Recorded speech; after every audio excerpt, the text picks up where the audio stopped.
آج معافی مانگ لو، آج لوگوں کو ستانا چھوڑ دو۔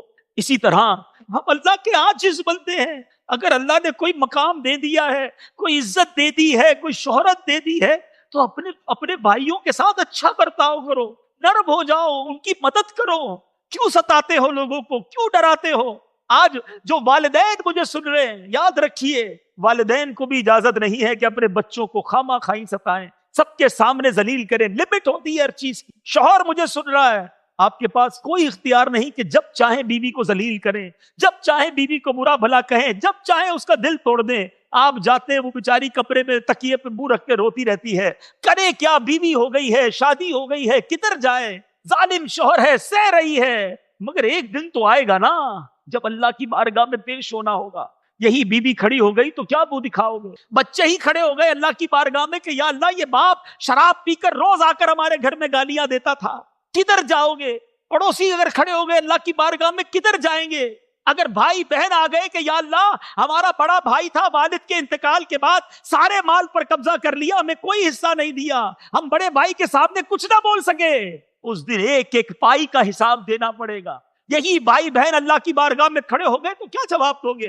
یہی پڑوسی کھڑے ہو گئے تو کیا جواب دو گے؟ آپ کا ملازم، غریب ملازم جس کو پتا ہے کہ سیٹ کو کچھ بھی سامنے جواب دوں گا تو نوکری سے نکال دے گا، بیچارہ سر جھکا کے گالیاں بھی سنتا ہے، غلطی نہیں ہوتی پھر بھی تم اس پر غصہ کرتے ہو، چھوٹی سی غلطی ہوتی ہے پھر بھی برا بھلا کہتے ہو۔ وہ غریب آدمی ہے، اسے پتا ہے کچھ بھی کہوں گا کہ صاحب میری غلطی نہیں ہے، اور گالیاں دے گا، زیادہ بولوں گا تو تھپڑ مار دے گا، نوکری چھوڑ نہیں سکتا۔ چھوٹے چھوٹے بچے ہیں، ارے وہ غریب آج اکیلا ہے، مگر کل رب کی بارگاہ میں رب اس کے ساتھ ہوگا۔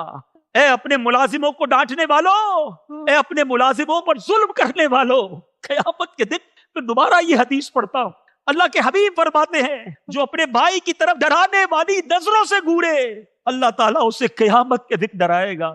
اس دن کدھر جاؤ گے؟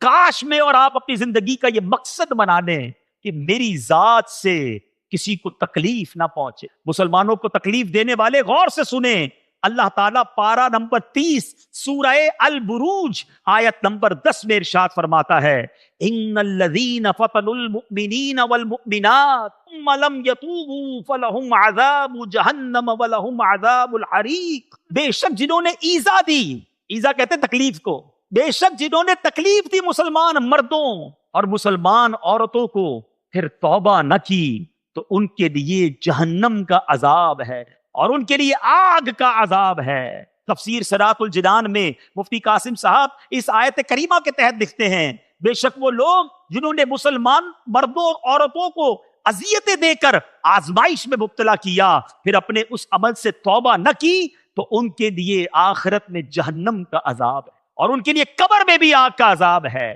کچھ لوگ کہتے ہیں یار میرا کوئی بگاڑ نہیں سکتا، میرا بڑا روب ہے، ہاں میرے خاندان میں میرے آگے کوئی بات نہیں کر سکتا، محلے میں میری ایسی بات ہے جو میں کہہ دوں وہ ہو جاتا ہے، میرے آفس میں میرا بڑا ہولڈ ہے، میں فلاں یونین کا بڑا ہوں، میں فلاں علاقے کا بڑا ہوں، میری جناب اپنے خاندان میں بڑی بات ہے۔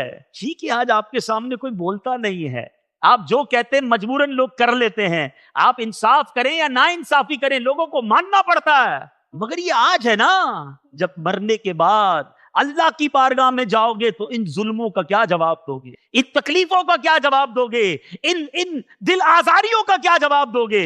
بندہ کہتا ہے سامنے والا بس کچھ نہیں بگاڑ سکتا میرا کوئی۔ یاد رکھیے گا میٹھے اسلامی بھائی، اللہ کی لاٹھی کہتے ہیں نا بے آواز ہے، جب وہ حساب کرتا ہے تو بڑے بڑے سورماؤں کو ہم نے خاک پر لیٹے دیکھا، کبھی بڑا بول نہ بولنا، کبھی اترانا نہیں، کبھی تکبر نہ کرنا، لوگوں کے خیر خواہ بن جاؤ کہ لوگوں کی دعائیں تمہارے ساتھ ہوں گی تو تمہارا بیڑا پار ہو جائے۔ زندگی کا ایک مقصد بنائیے اسلامی بھائیوں کہ میں نے لوگوں کی دعائیں لینی ہیں، لوگوں کی ہائے نہیں لینی۔ جو دعائیں لیتے ہیں نا وہ کامیاب ہو جاتے ہیں، اور جو لوگوں کی ہائے لیتے ہیں، لوگوں کی بد دعائیں لیتے ہیں، تھوڑے عرصے تک تو شاید اونچے رہتے ہیں، پھر ایسے برباد ہوتے ہیں کہ ان کا نام لینے والا بھی کوئی باقی نہیں بچتا۔